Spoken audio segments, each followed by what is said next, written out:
नमस्कार दोस्तों, बीएड के आज के क्लास में हमारा जो टॉपिक है वो है ज्ञान के उद्देश्य, जो कि आपका बीएड द्वितीय वर्ष के पाठ्यक्रम से लिया गया है और पेपर 8 का नाम है आपका ज्ञान और पाठ्यक्रम। इससे पहले के टॉपिक में हमने पढ़ा था कि ज्ञान क्या है और उसकी परिभाषा क्या है। आज हम पढ़ेंगे कि ज्ञान के उद्देश्य क्या होते हैं। चलिए आगे चलते हैं, देखते हैं।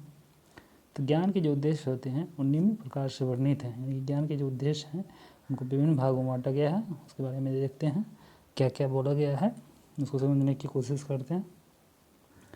पहला है व्यक्तिगत विकास करना, मतलब कि व्यक्तिगत यानी कि किसी पर्सनल व्यक्ति का उसका खुद का विकास करना। कहता है ज्ञान का सर्वप्रथम पहला महत्वपूर्ण उद्देश्य किसी व्यक्ति का व्यक्तिगत विकास करना होता है। व्यवहार में सुधार, सकारात्मक अभिवृत्तियों का विकास, व्यक्तित्व को आकर्षक बनाना तथा भाषा पर नियंत्रण करना एवं कौशलों का विकास व्यक्तिगत विकास के पक्ष होते हैं।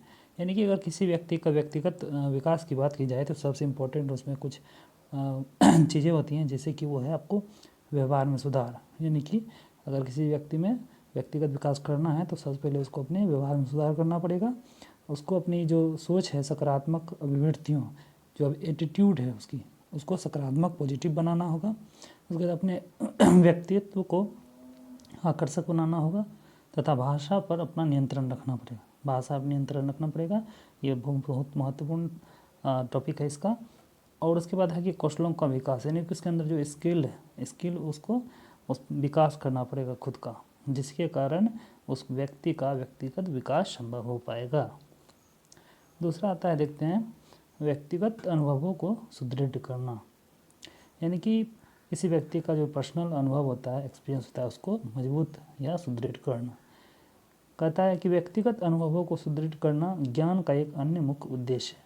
जब तक हमारे व्यक्तिगत अनुभव प्रत्यक्षीकरण के द्वारा मानसिक तंत्रिका तंत्र का एक भाग नहीं बनते, तब तक उसको ज्ञान नहीं कहा जा सकता है। यानी कि किसी व्यक्ति का जो पर्सनल अनुभव होता है, अगर उसको सुदृढ़ करना है तो उसका ज्ञान का सबसे मुख्य उद्देश्य होता है किसी व्यक्ति का जो पर्सनल अनुभव उसको सुदृढ़ करना। और जो व्यक्ति जो महसूस करता है, जो अपना अनुभव करता है, उसको अपने प्रत्यक्षीकरण के द्वारा मानसिक तंत्रिका तंत्र में एक भाग में बनाने की उसकी जिम्मेदारी होती है। यानी जो उसने देखा, जो महसूस किया, उसको रियलाइज किया और उसको अपने मन में उतारा। और जब तक वो उसको नहीं उतारता है तब तक उसको ज्ञान नहीं कहा जा सकता। और जैसे ही उसने उस व्यक्तिगत अनुभव को अपने मन में उतार लिया तो उसको ज्ञान कहा जा सकता है। अगला है आपका समस्याओं के समाधान में सहायक। सही बात है, किसी भी समस्या का समाधान करने में ज्ञान सहायक है। बिना ज्ञान के ना तो हम समस्या को पहचान सकते हैं और ना ही उनका समाधान कर सकते हैं। अगर किसी को भी कोई दिक्कत आती है, कोई परेशानी आती है, तो उसका जो समाधान होता है वो उस पर निर्भर करता है कि वो समाधान निकालने वाला उसकी जो दिक्कत होती है उसको समझ पाता है। जिस प्रकार डॉक्टर किसी मरीज़ का इलाज करते हैं, सबसे पहले उसको चेक करते हैं कि उसकी समस्या क्या है। वो अपने ज्ञान जो होते हैं, उसको अनुभव जो होते हैं, उसके माध्यम से उस मरीज़ के जो रोग होते हैं या दिक्कत होती है उसका पहले पता लगाते हैं और उसके बाद उसका इलाज करते हैं। अगर वो जो रोग उसको पकड़ में नहीं आती डॉक्टर को, तो फिर उसका वो समाधान नहीं कर सकते हैं। अगला कह रहा है सिद्धांत एवं नियमों का निर्माण। किसी भी क्षेत्र में सिद्धांतों तथा नियमों का निर्माण सूचनाओं के माध्यम से होता है, जो सामान्यीकरण की प्रक्रिया के माध्यम से निर्मित होते हैं।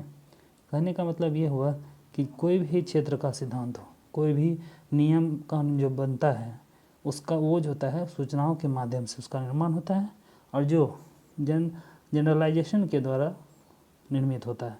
यानी कि कोई भी चीज़ हो, सूचना हो, उसके माध्यम से सबसे पहले नियम या सिद्धांत का निर्माण होगा, उसी के आधार पे वो आगे चल के काम करेगा।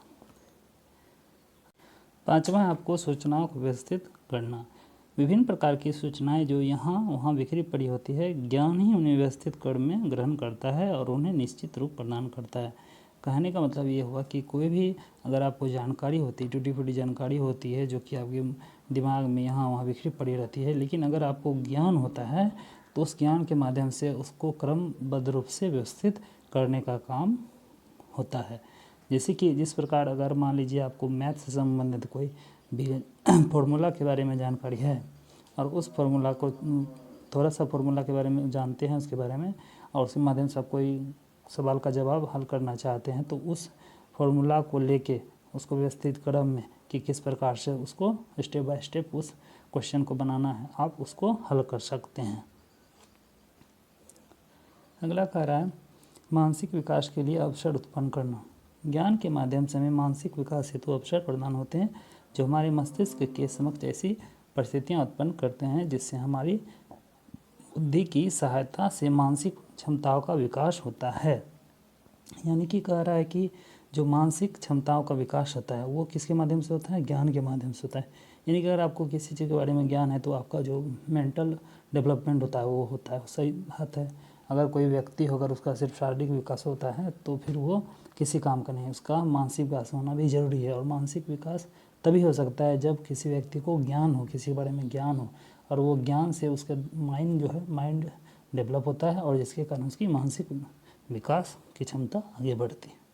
जिस प्रकार की कह सकते हैं अंकगणित हो या फिर तर्क शक्ति हो तथा प्रश्न तथा विश्लेषण आदि के कारण हमारी मानसिक क्षमताओं में वृद्धि होती रहती है। यानी कि जब हम अंकगणित बनाते हैं या रीजनिंग बनाते हैं, क्वेश्चन का विश्लेषण करते हैं, तर्क करते हैं, तो उसके जो बनाने के दौरान है, हल करने के दौरान जो होता है वो हमारी मानसिक क्षमताओं पे प्रभाव डालता है और हमारी जो मानसिक क्षमता है वो उसमें वृद्धि होती है। अगला कह रहा है आपको प्रत्ययों का निर्माण। कोई भी प्रत्यय ज्ञान के कारण ही हमारे समक्ष आता है तथा हमारी समझ को विकसित करता है।